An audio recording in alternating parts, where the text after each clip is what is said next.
know a lot about a lot of different subjects. I don't think you could get people to go to war if they knew a lot about a lot of things. I think education is mostly rote, and they're not taught how to solve problems. They're not given the tools, emotionally or within their own field, of how to do critical thinking. A resource-based economy, the education would be very different. Our society's major concern is mental development and to motivate each person to their highest potential. Because our philosophy is the smarter people are, the richer the world, because everybody becomes a contributor. The smarter your kids are, the better my life will be, because they'll be contributing more constructively to the environment and to my life, because everything that we devise within a resource-based economy would be applied to society. There would be nothing to hold it back. Patriotism, weapons, armies, navies, all that is a sign that we're not civilized yet. Kids will ask their parents, didn't you see the necessity of the machines? Dad, couldn't you see that war was inevitable when you produce scarcity? Isn't it obvious? Of course the kid will understand that you were pinheads, raised merely to serve the established institutions.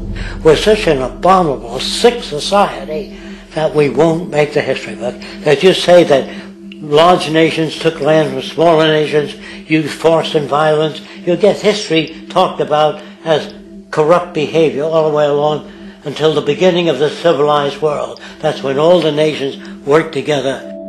World unification, working toward common good for all human beings, and without anyone being subservient to anyone else, without social stratification, whether it be technical elitism or any other kind of elitism, eradicated from the face of the earth. The state does nothing because there is no state. Because there is no state. The system I advocate, a resource-based global economy, is not perfect. It's just a lot better than what we have. We can never achieve perfection.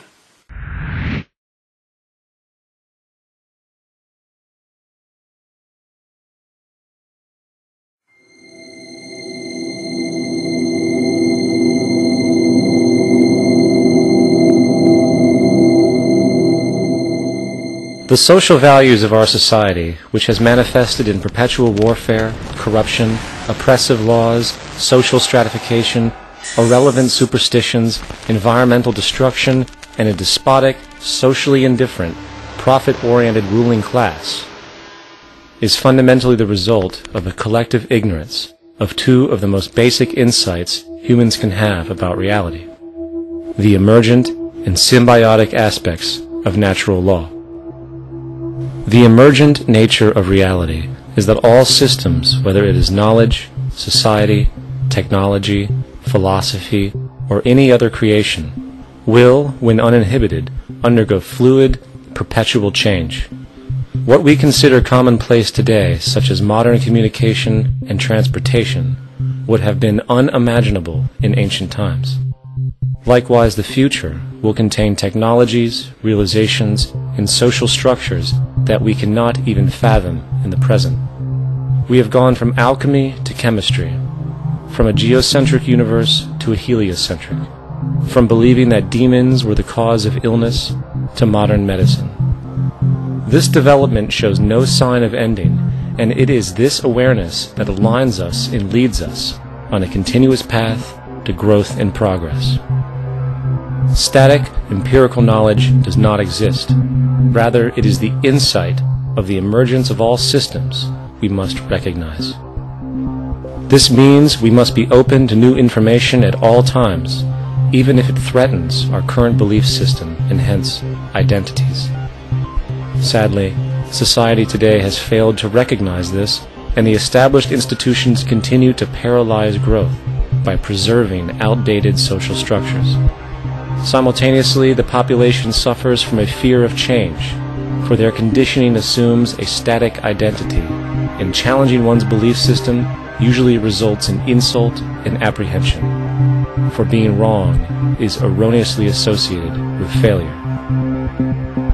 when, in fact, to be proven wrong should be celebrated, for it is elevating someone to a new level of understanding, furthering awareness.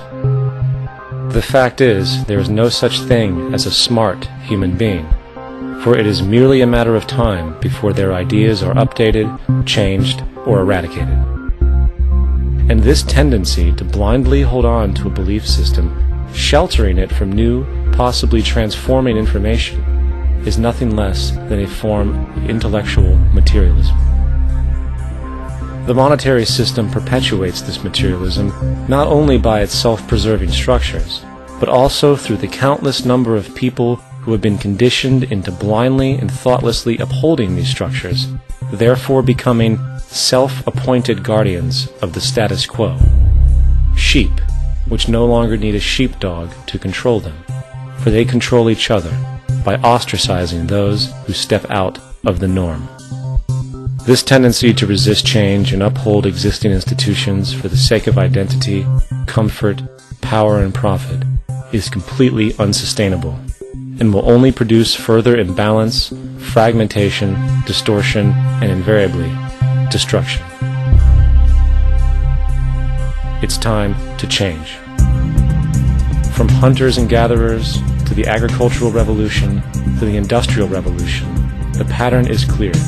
It is time for a new social system which reflects the understandings we have today. The monetary system is a product of a period of time where scarcity was a reality. Now, with the age of technology, it is no longer relevant to society. Gone with the aberrant behavior it manifests. Likewise, dominant worldviews, such as theistic religion, operate with the same social irrelevancy. Islam, Christianity, Judaism, Hinduism, and all of the others exist as barriers to personal and social growth, for each group perpetuates a closed worldview, and this finite understanding that they acknowledge is simply not possible in an emergent universe. Yet, religion has succeeded in shutting down the awareness of this emergence by instilling the psychological distortion of faith upon its followers, where logic and new information is rejected in favor of traditionalized, outdated beliefs. The concept of God is really a method of accounting for the nature of things. In the early days, people didn't know enough about how things formed, how nature worked, so they invented their own little stories. And they made God in their own image. A guy that gets angry when people don't behave right. He creates floods and earthquakes. They say it's an act of God. A cursory glance at the suppressed history of religion reveals that even the foundational myths themselves are emergent culminations, developed through influence over time. For example, a cardinal doctrine of the Christian faith is the death and resurrection of Christ. This notion is so important that the Bible itself states, "And if Christ be not risen, then is our preaching vain, and your faith is also vain." Yet it is very difficult to take this account literally, for not only is there no primary source denoting this supernatural event in secular history, awareness of the enormous number of pre-Christian saviors who also died and were resurrected immediately puts the story in mythological territory by association. Early church figures such as Tertullian went to great lengths to break these associations, even claiming that the devil caused the similarities to occur, stating in the 2nd century, "The devil, whose business is to pervert the truth, mimics the exact circumstance of the divine sacraments. He baptizes his believers and promises forgiveness of sins. He celebrates the oblation of bread and brings in the symbol of the resurrection." Let us therefore acknowledge the craftiness of the devil, who copied certain things of those that be divine. What is truly sad, however, is that when we cease the idea that the stories from Christianity, Judaism, Islam, and all the others are literal history, and accept them for what they really are, which are purely allegorical expressions derived from many faiths, we see that all religions share a common thread, and it